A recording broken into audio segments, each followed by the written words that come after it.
Bonjour à tous, bonjour chers téléspectateurs. Bienvenue à notre question-réponse pour l'événement Christmas for All que nous organisons.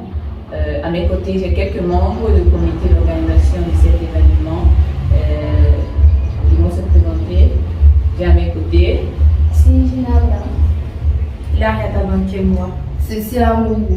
Je suis Anne-Emma Poka et je serai votre animatrice et modératrice pendant ces temps de questions. Premièrement, je vais me tourner vers Cindy. S'il te plaît, que représente le thème pour toi? Le thème c'est Own Your Belovedness. Que représente ce thème pour toi? Ce thème représente, quand j'entends ce thème, je pense à l'amour, au partage, principalement. D'accord. Amour, partage, comme en français c'est possède ton bien-aimé. Donc Cindy nous fait savoir qu'elle pense à de l'amour, du partage, parce que la possession signifie une sorte de récupération, une sorte de donation, comme on le dit en anglais. Selon ta réponse, as-tu déjà connu des parents dans la misère, dans des difficultés? Oui. J'ai déjà rencontré des personnes qui passaient vraiment par des moments très difficiles, qui se sont retrouvés à un point où ils n'avaient même pas de quoi manger, ils n'avaient même pas de quoi se vêtir. Tu vois quelqu'un là, il est vraiment dans le besoin. Et parfois, on regarde les gens et on pense juste que nous avons on pense juste à nos propres besoins, mais parfois, on ne pense pas souvent aux besoins des autres. Donc, oui, j'ai rencontré des personnes qui vivent vraiment dans la misère.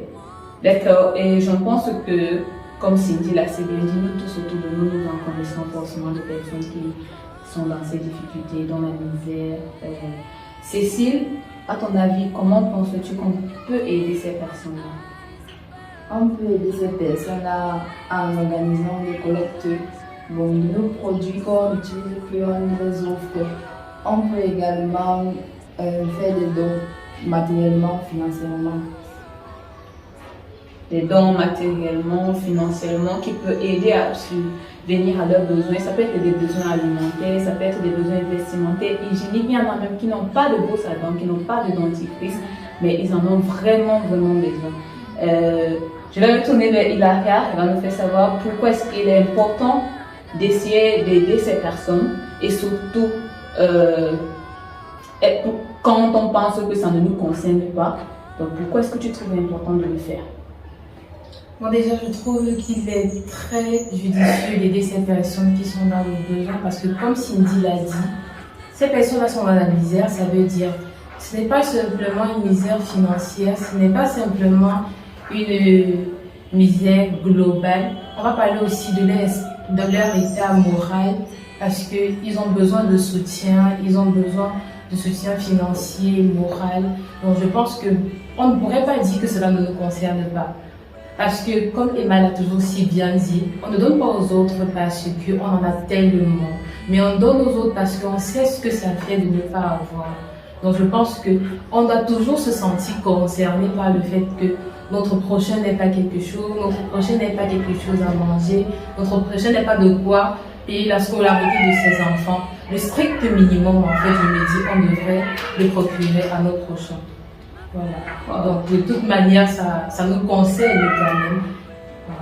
Waouh, une très belle explication de la part d'Hilaria. Et depuis qu'on a lancé cet événement, on publie sur nos différents comptes, réseaux sociaux, cette affiche, Hilaria nous a encore boosté sur les raisons pour lesquelles on peut faire ça, donc pour les raisons pour lesquelles on peut encourager ces personnes dans la difficulté. Mais comment peut-on encourager ceux-là qui hésitent encore à mettre la main dans la pâte, Cindy? Particulièrement, ce qu'on peut vous demander de faire, c'est déjà d'être attentif à votre entourage, de pouvoir regarder. Ne regardez pas seulement à ce que vous avez, mais regardez un simple enfant qui passe et puis il n'est même pas peut-être content. Regardez à son attitude, il a tout ça. Et aussi pour ajouter à ce que Cindy est en train de dire, pour toutes ces personnes-là qui hésitent encore à mettre la main dans la pâte, nous pensons sincèrement que nous vivons quand même au Cameroun et nous sommes quand même conscients du prix des choses qui augmentent. Il y a vraiment une inflation des prix sur des denrées alimentaires, sur des produits qu'on utilise pour nous-mêmes. Et puis, le fait d'aider les autres, vraiment, ça ferait du bien. Nous devons aussi avoir beaucoup d'estime pour les autres. Parce que pour quelqu'un là qui n'a pas d'estime pour les autres, cette personne-là ne pourra pas réellement savoir pourquoi est-ce que cette personne a vraiment besoin de cela. Je pense que pour toutes les personnes qui en ont déjà, on n'a pas vraiment demandé avant d'avoir.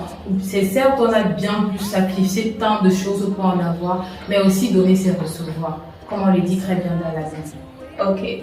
Elle vient de citer un verset, donner ses recevoir. Il y a plus de bonheur à donner qu'à recevoir. Je vais toujours me tourner vers toi pour savoir, est-ce que venir en aide à ses parents et à ses enfants signifie vraiment que toi-même tu n'as pas de problème? Est-ce que tu n'as pas de problème en venant aider ces personnes? Du tout.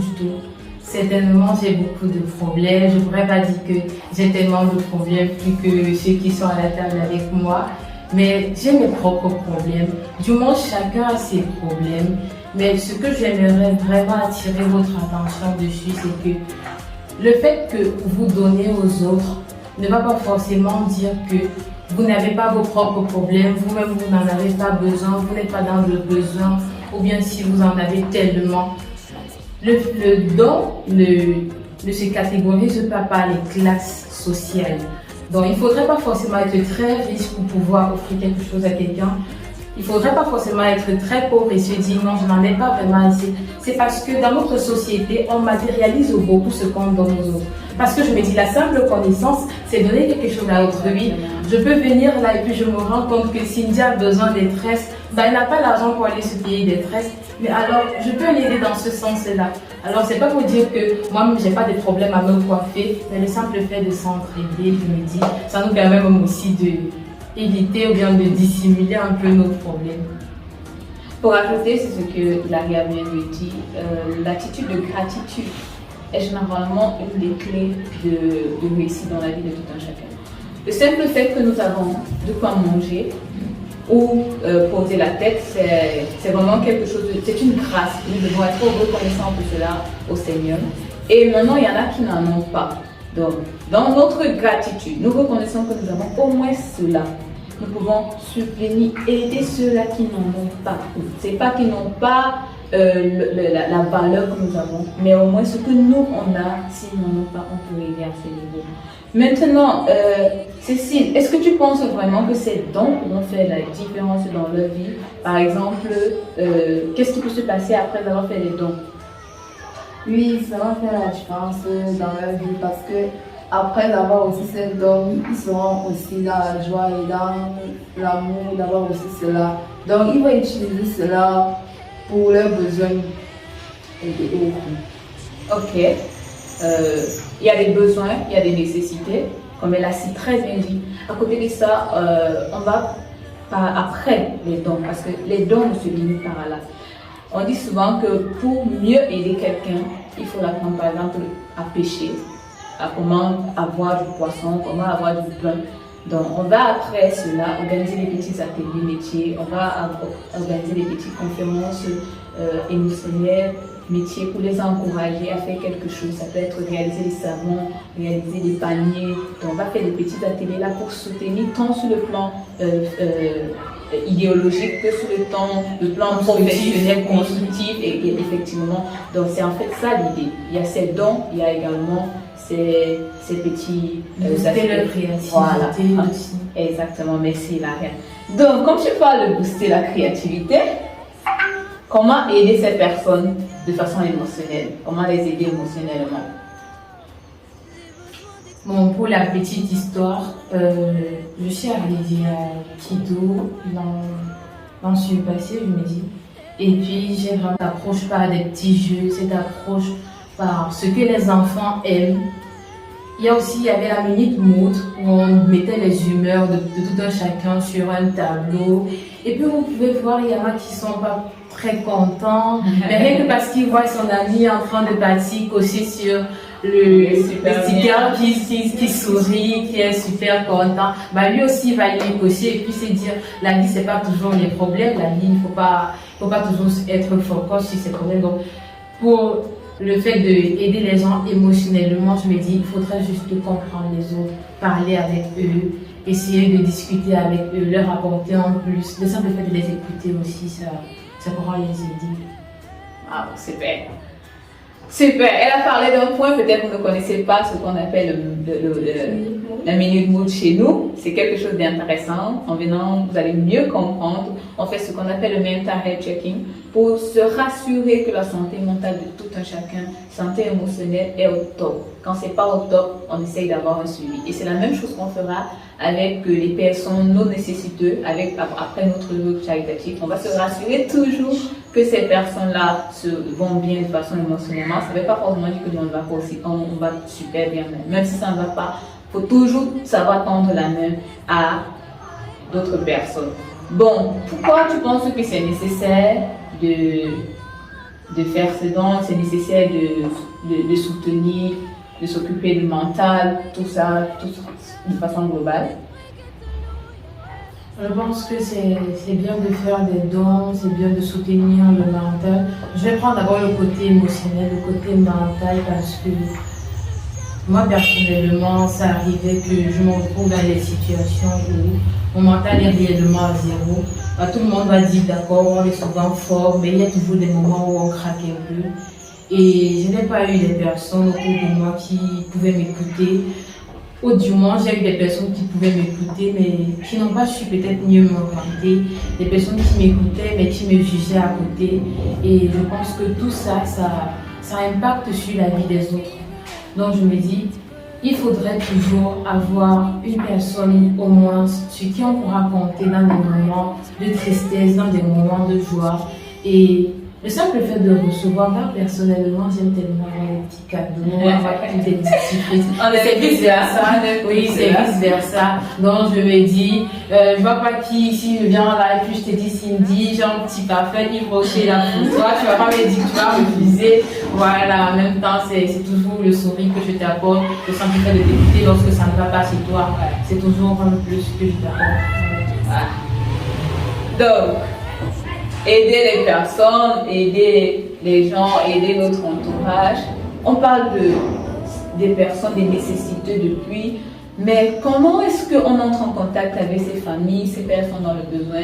Cindy, est-ce que tu peux nous donner ton avis? Déjà, par rapport à la maison Kido, ce que nous avons eu à faire pour pouvoir entrer en contact avec les différentes familles, c'est de faire des descentes. Dans certains quartiers pour pouvoir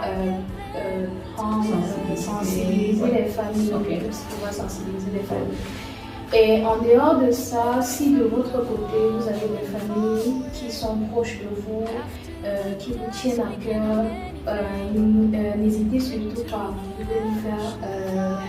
Vous pouvez nous faire signe par nos contacts. Oui, comme vous pouvez le voir, on a nos contacts et ce serait mieux de descendre aussi des fois sur les locaux et prendre plus d'informations pour la collecte des dons. Effectivement, donc nous sommes situés à Arras-la-Barrière, donc vous pouvez déjà pour vos dons participer à ce niveau, venir faire des dépôts ou alors pour plus d'informations, les affiches vous donneront des contacts ou bien nos réseaux sociaux, que ce soit sur Kido Edition, les plateformes Facebook, Instagram, que ce soit Glistom Academy, vous allez retrouver là toutes les informations nécessaires pour faire les dons. Nous vous encourageons vivement à faire ces dons-là et vraiment à vous booster. On a déjà beaucoup dit. Donc, je vais encore revenir sur Glaria pour qu'elle nous dise en quelque sorte, elle passe un message à tous ceux-là qui sont actuellement en train de l'écouter. Quel est le message que tu aimerais passer à ces personnes? Bon, à tous ceux qui sont en train de m'écouter actuellement, bon, et pour ceux qui me connaissent, je travaille particulièrement dans le domaine médical et je sais ce que ça fait d'être dans le besoin, d'être dans le manque. Et je pourrais juste vous dire que, comme Emma l'a toujours dit, il faut donner et recevoir en retour. Ouvrez toujours votre cœur à tous ceux-là qui viennent à vous, et vous aussi vous pouvez aller vers ceux-là qui ont besoin de vous. Des fois vous ne le ressentez pas sur les visages, mais avec une petite discussion vous pourrez savoir un peu ce que ces personnes-là vivent. Essayez toujours de faire un petit check-up autour de votre famille, vos amis, que ce soit émotionnellement, que ce soit financièrement. De toute façon, on a toujours une manière d'aider les autres. Exact. Et aussi, si je peux ajouter quelque chose, j'aimerais demander que apprenons à écouter ceux qui sont autour de nous, parce que parfois on ne comprend pas. Et on n'arrive pas à détecter parfois ces personnes qui sont dans le besoin. Donc vraiment, apprenons à écouter, apprenons à entendre les cris des gens. Wow!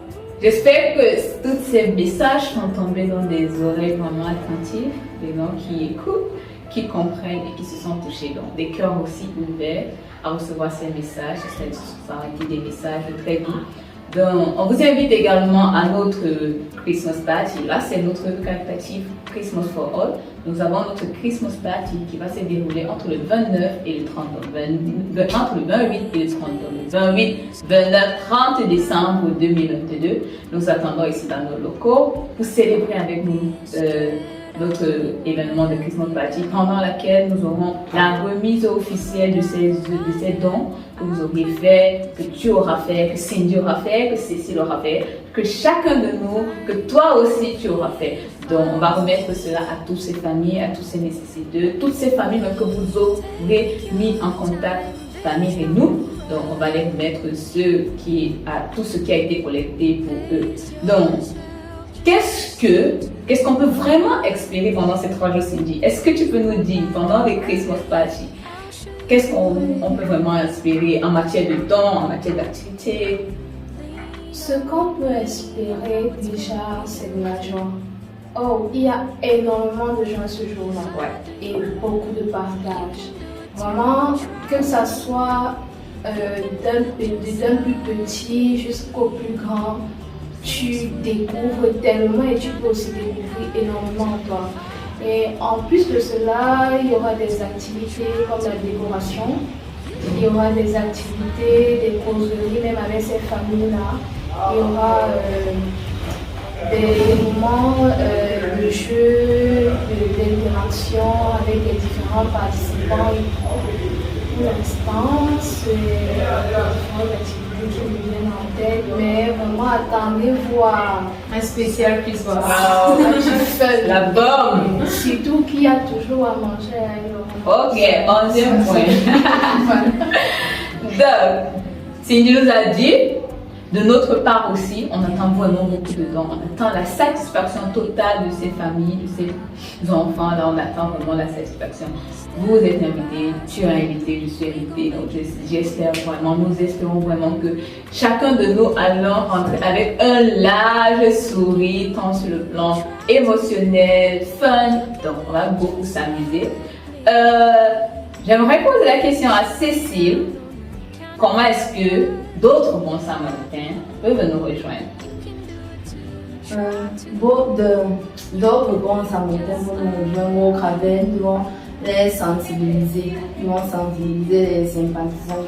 Nous devons parler de nos projets à eux, à notre entourage et tout. Nous devons, au travers de cela, leur montrer nos projets, présenter des projets clairs et ambitieux qui vont les booster à y participer. Ok. Donc, toi qui nous écoutes, tu as certainement été captivé par notre présentation, même si tu n'as pas été captivé. On attend que tu viennes nous rejoindre. On en a besoin. C'est du bénévolat, c'est de l'œuvre de cœur. C'est une œuvre de cœur que nous tous on réalise. Et si tu es attiré, si tu es intéressé, tu peux nous rejoindre, tu peux nous contacter. Les contacts sont là. Également nos plateformes, nos différentes pages. Vous pouvez nous trouver plus d'informations. On attend aussi. Vraiment, merci à tous ceux qui ont regardé cette vidéo jusqu'à la fin. Nous sommes vraiment ravis de vous avoir dans notre communauté. C'est vous qui faites la force de notre œuvre. L'année passée, on a une très belle activité grâce à vous et nous espérons vous compter encore plus nombreux cette fois-ci. Et sur ce, nous vous remercions d'être toujours présents. Nous vous aimons. Nous envoyons plein de bisous. À bientôt pour notre minute, notre moment questions-réponses de Christmas Party. On écrit sur les murs à l'encre de nos veines. On dessine tout ce que l'on voudrait dire.